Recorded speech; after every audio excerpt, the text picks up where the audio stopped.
Welcome to ADHD Go.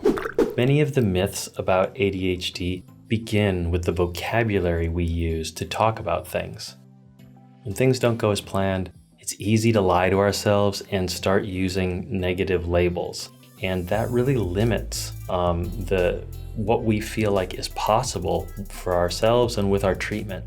So train yourself to use more compassionate alternatives.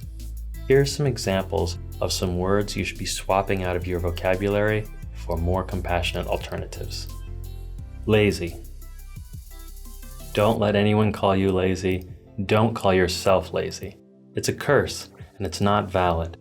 You're not lazy. If you want to do something and you're not doing it, it's because you're insecure about something related to that activity, that task.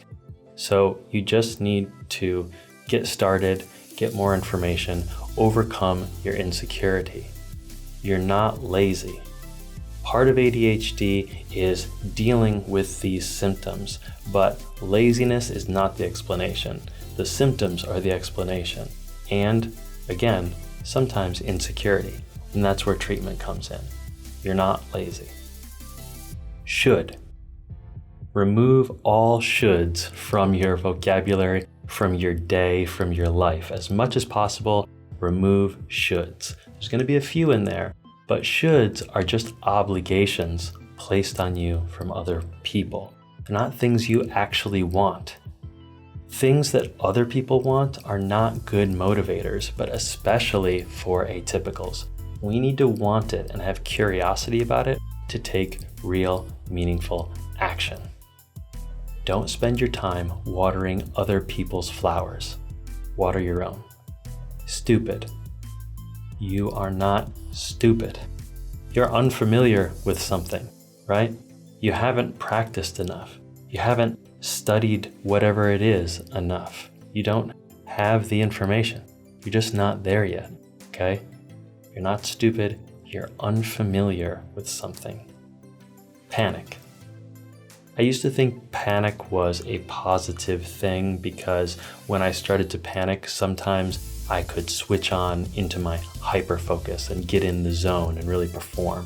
This is where a lot of people say I work well under pressure.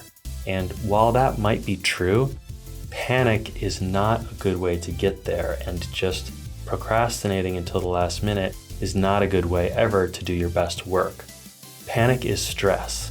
And it's always going to slow us down and degrade our final result of whatever our project is. So don't panic. Instead, start to establish an internal sense of urgency because you want to finish things and you want it to happen at a certain pace, on a certain schedule.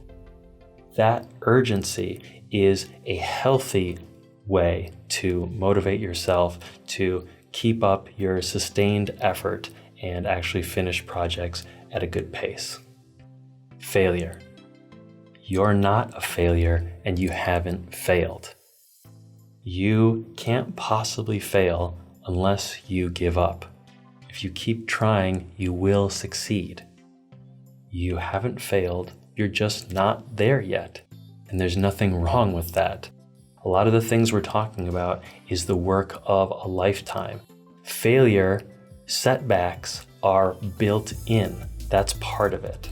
So you're not a failure. You haven't failed. Just don't give up. Drugs. We don't take drugs, we take medicine. It's the same way as someone with a vision impairment has glasses or someone with asthma has an inhaler. The way that medication and chemicals work on an atypical brain is different than the way they work on a neurotypical brain. And we are taking it under the advisement of a medical professional as a treatment, not as a recreational activity. So it's not drugs, and calling them drugs contributes to this myth that atypicals are just indulging in drug-seeking behavior, and it makes it more difficult to get our medication, get access to our medication when this stigma exists. So remember, we take medicine, not drugs. Disorder. I know disorder is the last D in ADHD, so it's weird that I would want to swap it out for something else, but I'm not disordered. I'm not broken. There's nothing wrong with me. I'm sometimes disorderly, but I have a condition. And honestly, everyone has a condition and everyone needs to treat their condition to live their best possible life. So I don't have a disorder. I have a condition. In the next video, we'll talk about diagnosis. I will talk to you soon.